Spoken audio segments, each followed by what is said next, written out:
When you think about practicing, how do you do it?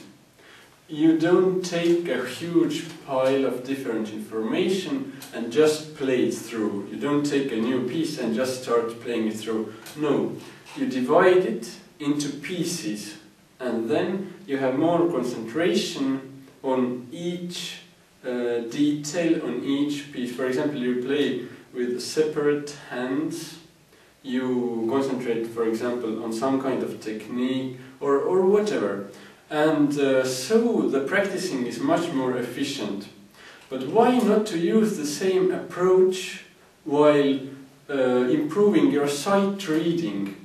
Sight reading contains also different aspects.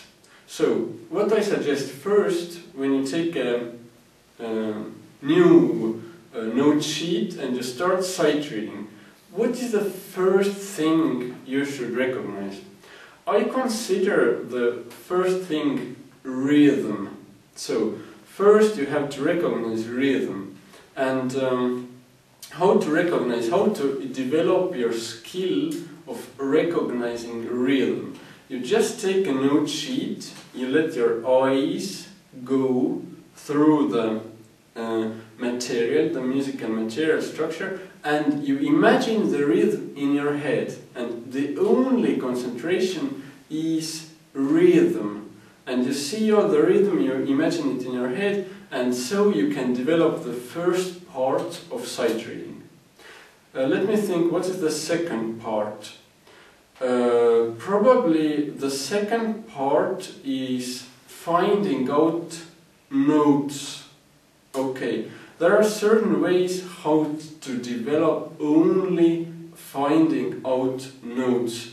One certain thing, the more connections you have between the staff, the note staff and certain key, the easier it is to find out notes. For example, when we use treble clef, there are F, A, C, E. These form a word face. You can link it, you can create new synapses in your brain. For example, on the middle line there is always B. This C for it has a hat on.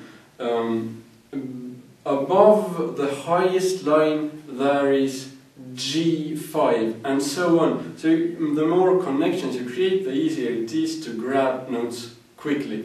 These are two of the first things. Then, for example, fingering. Just go through the musical material, don't use the piano.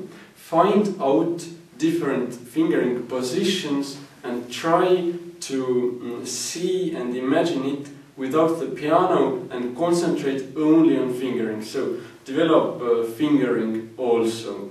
Then also what to develop, how your hand moves to the right key.